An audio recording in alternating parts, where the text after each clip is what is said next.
بسم اللہ الرحمن الرحیم فرمان مصطفیٰ صلی اللہ تعالیٰ علیہ وآلہ وسلم جو جمعے کے دن مجھ پر درود شریف پڑھے گا میں قلب روزہ کے اس کی شفاعت کروں گا صلی اللہ حبیب صلی اللہ تعالیٰ محمد۔ مسکرانا بھی عظیم سنت مبارک کا راشد عطاری ایک فتویٰ لے کر پیش خدمت ہے۔ یہ فتاویٰ رضویہ جلد نمبر 8، 9، 10 ہے۔ یہ اس کے سنتے ہیں فتویٰ انشاءاللہ جی۔ پہلے میں نے ایک فتویٰ آپ کو شاید پیش کیا تھا نا، اور جو صحن مسجد کا ہی جز ہوتا ہے، حصہ ہوتا ہے، تو دکھاتا ہوں اس کے بارے میں بھی انشاءاللہ اگر سوال بھی سنتے ہیں۔ یہ دیکھیں، یہ جو ہمارے امام صاحب نے، یہ دیکھیں یہ جواب تھا جی۔ آگے تک دلائل دیکھیں، بے شمار دلائل ہیں اور 2-3 صفحے بڑے ہوئے دلائل۔ چلے بار کیا آگے سنتے ہیں جی، ہم یہ سوال سنتے ہیں۔ یہ لکھا ہوا ہے، موذی بد مذہب اور بدبودار کو مسجد میں آنے سے روک سکتے ہیں؟ یہ سوال کیا گیا، ٹھیک ہے۔ سوال، ایک مسجد مدت سے قائم ہے اور ایک شخص اس کا متوالی ہے، یعنی سنبھالنے والا ہے، ٹھیک ہے، وہ تو امام مسجد بھی سے کہتے ہیں۔ متوالی کا لمبی میں بتاؤں گا پھر کسی دن۔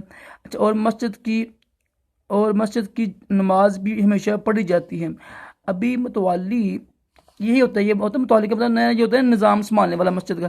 متوالی مسجد نے ایک شخص کو کسی وجہ سے منع کیا کہ وہ اس مسجد میں نہ آئے۔ جب اس نے منع کیا تو وہ شخص چند اور نمازیوں کو جمع کر دوسری جگہ پر ایک نئی مسجد بنا لی۔ اس قدر فاصلے پر ہے کہ اگر بلند آواز سے اذان کہیں تو ناممکن ہے کہ سنائی دے، بڑی قریب ہے۔ اس صورت میں دونوں مسجدوں میں جمعے کی نماز زائد یا نہیں؟ سوال سنیں جی، جو شخص موذی ہو، یعنی نقصان دینے والا ہو، کہ تکلیف دہ نمازیوں کو برا بلا کہتا ہے، شریر ہے، اس سے اندیشہ یعنی خوف رہتا ہے، ایسے شخص کو مسجد میں آنے سے منع کرنا جائز ہے۔ اور اگر بد مذہب یعنی گمراہ جو ہوتے ہیں نا، مثلا وہابی، رافضی وغیرہ جو غیر مقلد ہیں، جو یہ جتنے بھی گئے ہیں اور مسجد میں آ کر نمازیوں کو بہکاتا ہے، اپنے مذہب ناپاک کی طرح بلاتا ہے، تو اسے منع کرنا اور مسجد میں نہ آنے دینا ضرور واجب ہے۔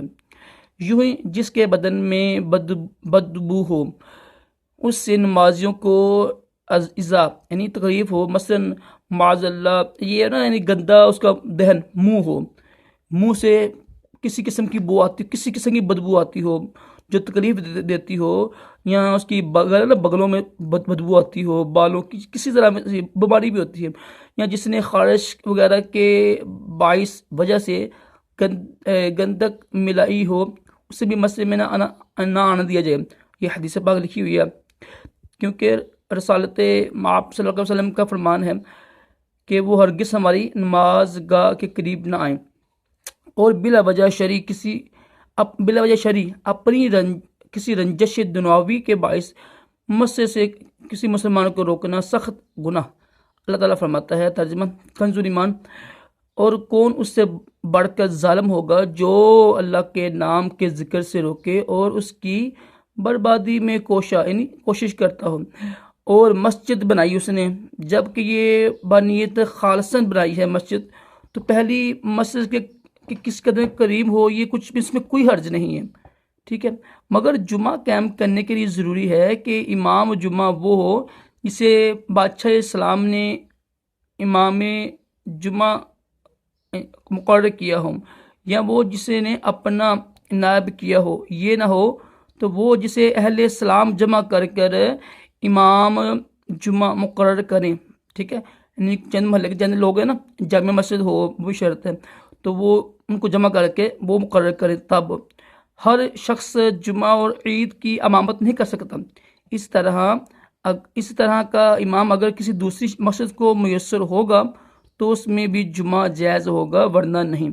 یعنی دو مسجدیں، مثلا دو مسجد بالکل قریب ہیں، اور جو یہ لکھا ہوا ہے نا، یعنی چند بندے جو یعنی متقی انہوں نے جمع کر کے یار یہ بندہ اس قابل ہے جمعہ کی نماز پڑھ سکے ہے، تو اگر دو مسجد قریب ہے نا، اس میں کوئی حرج نہیں ہے۔ بس امام کی شرط جو پائی جاتی ہیں، وہ شرطیں وہ پائی جانا ضروری ہوتے ہیں۔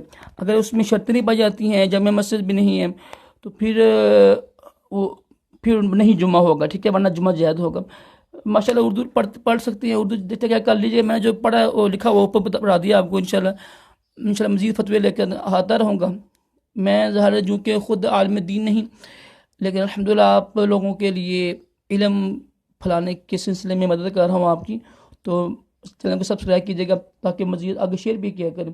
صلو علی الحبیب صلی اللہ تعالی علی محمد.